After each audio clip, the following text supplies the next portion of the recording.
So, the next one I have is a Casual Geographic, because I love Casual Geographic stuff. But this is a little bit more spooky, okay? This is when nature gets a little too creative. So let's see some nature abominations. It's not that. Trypophobia, what's that? That literally looks like something from, like, Alien. Fear of holes? Fear of a bunch of holes like beehives. Oh, weird. Okay. I can explain. That is a baby estrelid finch, and yeah, that's what they're supposed to look like. This is what they look like all grown up. What? That's a bird? How is this a bird? That does not look like a baby bird. What the heck? This is what they look like all grown up. No, that's what the disguise they wear when they learn that they need one, because they look like that. Those markings help the parents decide which chicks to feed and which chicks to let die. And that's because some birds will lay their egg in the nest of another and let the other bird raise their baby. Matter of fact, you know the first 4 letters of the word cuckoo? This is where that term comes from. What? So those specific markings help the mother avoid feeding a chick that isn't actually hers. What in the actual... What is this? Why does the bird have a void hole for a mouth? Ain't no way. And oftentimes, it's a chick with the brightest markings that gets the most food and attention from the parents. That is so messed up. The void hungers for more food, mother. Feed me. It's not racism, but it's in the area code. Once the chicks become old enough to feed themselves, the birthmarks start to fade away. Only problem is some brood parasite chicks have evolved to have similar markings to the others, which tricks the parents into feeding them as well, which usually screws the other demigorgons in the nest in the process. Yeah, they literally do look like demigorgons on the inside, cosplaying as birds. Cause sometimes evolution means you just get cookied, but you know, with the O silent. Moral of this video, work smarter, not harder. Here's a quick vision test. You have 3 seconds to find it, starting now. There's a moth, right? A wing. I know what. There's a moth in here somewhere. Alright, time's up.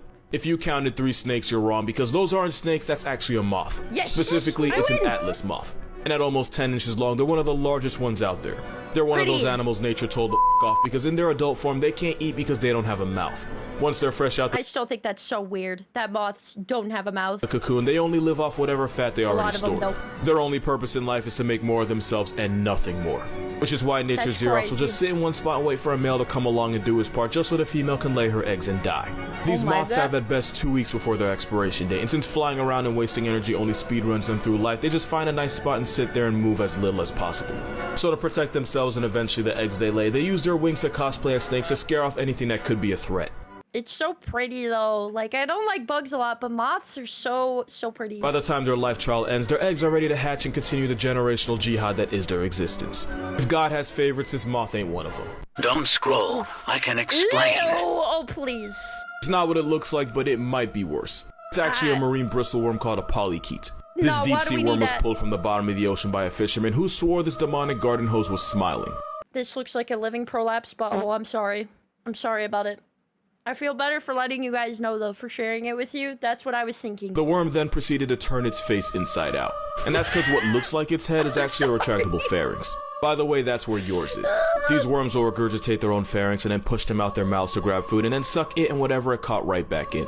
So it literally brings its stomach to the food? It's like, nah, I'll go get it, literally. I'll bring my insides to the food and take it back for myself. Also, bristle worms are scavengers, meaning they eat all the things you would normally flush down a toilet. Now, this is the part where I tell you they're not as bad as they look and they're completely harmless to humans. What? They bite when they feel threatened, and the bristles can penetrate your skin like cactus spines. Since the spines can be difficult to remove by hand, it can lead to an infection if you don't get them out. Also, they can grow to 2-3 feet long and sometimes more. I thought he said they were harmless to humans. Now, this is the part where I tell you they're not as bad as they look and they're completely harmless to humans. Oh, he's saying this is the part where I say that, and so he didn't say that because they aren't. Okay, I get it. Okay, I get it. Yeah. All that while looking like an uncircumcised paralysis demon. Have you ever heard of the headless chicken monster? Because if you haven't, I can guarantee it's not what you think. This is a Nypniastes, and it's actually a type of deep-sea cucumber. And when I say deep, I mean you'd have to dive up to 6... Why? What is this? What is this? Why is there an alien? Why? 16,000 feet just to see this aquatic prolapsed anus in its natural. But if you ever dive that deep, the view would that's what I said about the last one. silent because the water pressure would evict your lungs out of your mouth and turn your skeleton into paper mache. But the headless chicken has no bones and therefore no worries. They range in size from about 4 to 10 inches. How long it actually is depends on whether it's a man or woman measuring. If it's Alright, so like... I just realized what he said. Where did we get headless chicken? What kind of chickens are these people looking at? the guy with the ruler, it might magically gain an extra 2 inches. They're able to use those wings to swim above the ocean floor, which they do to avoid predators. Also, a lot of them are bioluminescent and they'll light up if you touch them. If you harass them too many times, their entire body lights up. Bro, what is that? That is a cursed nightlight. And the reason is, even though it exposes itself to the entire ocean, it also reveals the position of the predator attacking it to a possibly bigger predator. Basically, if it goes down, it's taking you with it. Which is pretty creative, considering most cucumbers just eat their organs out their anus and use the emotional damage as a security blanket. I mean, true. Apparently that is the common meta for these cursed beings. The more you know. I do not care. The blobfish is ugly in any form. So let me see if I got this right. You and me, we do a collab together. We make a nice little video, you know, for the people. And then you turn around and slander my child? I was gonna say, why we gotta be so mean to the blobfish? He's just hanging out. He can't help it. Bet. This thing looks like an anxiety attack. Oh, yeah, this is much worse. Whoa, that was nothing. I want to go back to the blobfish. Looks like ADHD on DMT. It's an identity crisis come to life. That is the look of an animal tragically unaware of its purpose in the world. This doesn't look like an animal. This looks like reanimated corpse of some, like, sort. Can someone please explain to me how a fish that lives underwater still manages to find a way to have chapped lips? And for an animal with no hair follicles, why do I still get the feeling he has a receding hairline? Should have receded back in the He look like he's got a bald head and like a little bit of whiskers out the side, man.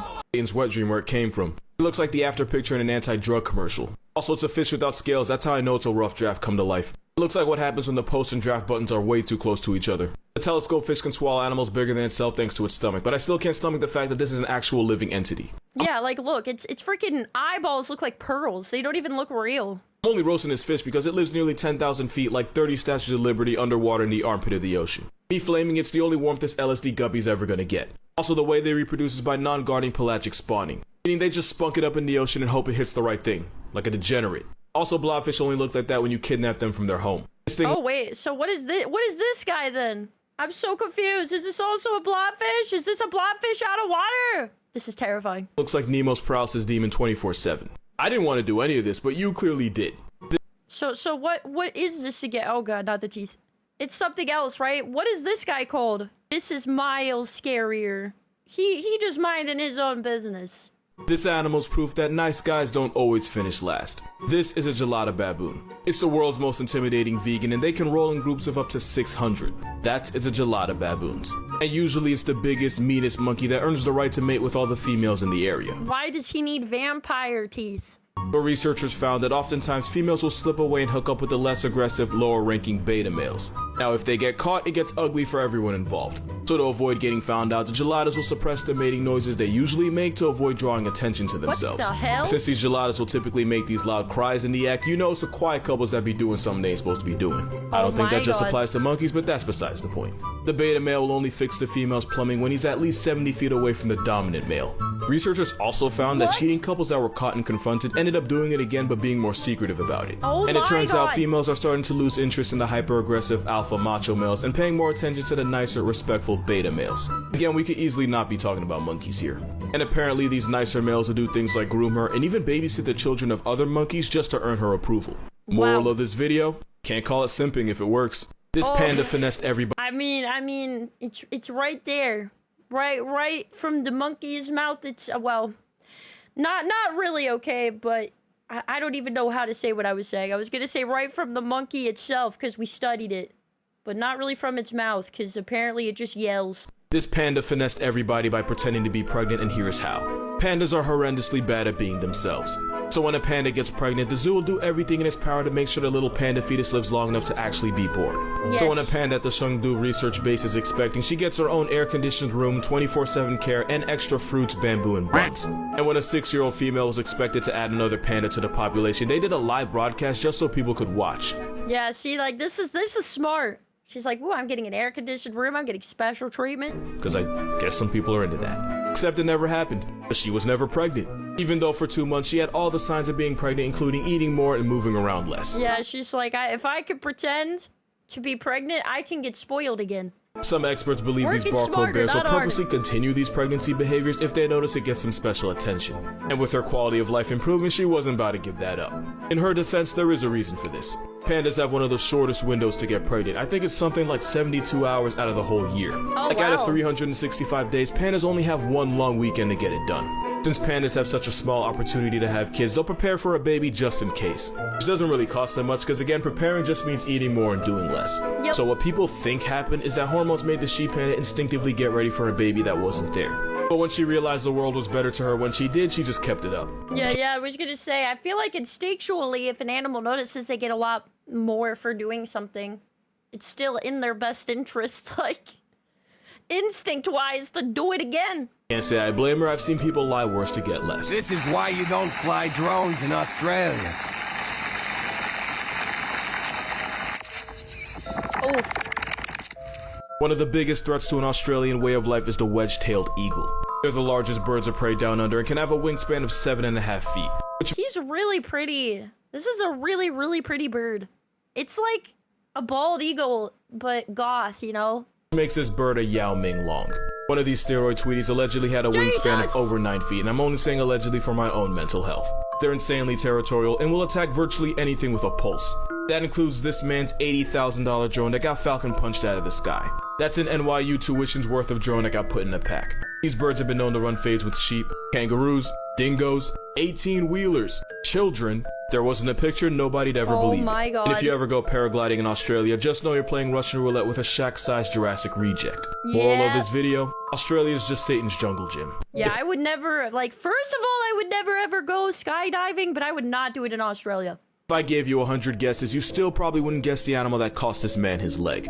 So the story goes, in 2014, a wild animal was terrorizing a local village and charging at anyone that got too close. If I gave you 100 guesses, you still probably wouldn't guess the animal that cost this man his leg. So the story goes, in 2014, a wild animal was terrorizing a local village and charging at anyone that got too close. That's While no trying good. to capture it, officials chased the panicking animal onto the property of this man, Juan Chi. The animal immediately attacked him, brutally mauling him and at one point crushed his right leg in its jaws. Juan described the mauling as easily the most painful thing he had ever experienced in his life. Villagers were able to get the beast off him and the man was rushed to the hospital where he underwent 7 hours of surgery to save his leg, which looked like it was hanging on by a thread. Yeah, Even after 8 jeez. surgeries and months in the hospital, Juan was told that there was a chance his leg would still have to be amputated. Oof. All that because he picked the wrong day to be near a panda. Yeah, a panda did this. Side note, I feel like y'all forget that panda bears are still very much bears. But what Yeah, you didn't he go up to the bear, like, directly, though? Didn't he, like, literally try to 1v1 the bear? Like, don't 1v1 a bear, okay? It doesn't matter what kind of bear it is. Just don't try to tussle with a bear. might not know is because pandas spend 10 to 16 hours of their lives eating bamboo every single day. They have some of the strongest jaws of any mammal. It's still For reference, it's the bear. same reason gorillas technically have a stronger bite than grizzlies. And it's why a motivated panda can make your arms see-through. And because bears usually go Not for the even koala bear. Don't 1v1 the koala bear, okay? lower body, panda fades have resulted in torn ligaments, broken ankles, broken legs, and even ruptured tendons. Moral of this video, never trust an animal with the color scheme of a barcode. They're usually on demon time. That is true. That is true. So many of the black and white animals are spicy. Although, like, just don't approach wild animals. Friendly reminder that no matter how bad life gets, you will never be this snail. This is Jeremy. Jeremy was a garden snail with a mutation that made his shell coil to the left instead of the right. And because his organs were also in the wrong direction, he couldn't mate with other snails. Oh, no! And scientists spent years, like actual years, trying to find another lefty snail so Jeremy wouldn't have to die alone. No!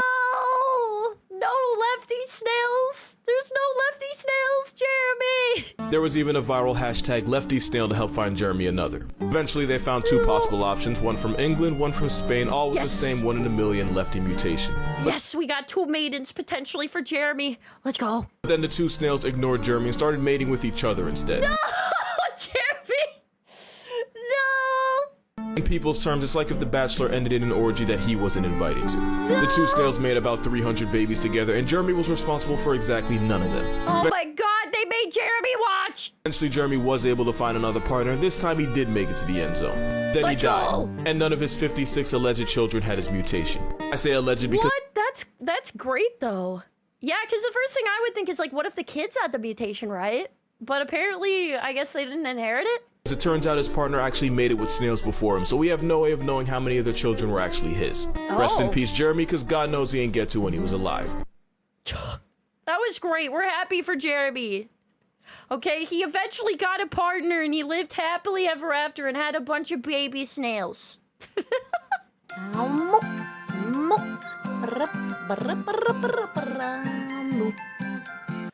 Listen, it ended well for Jeremy, so I'm happy about it, okay?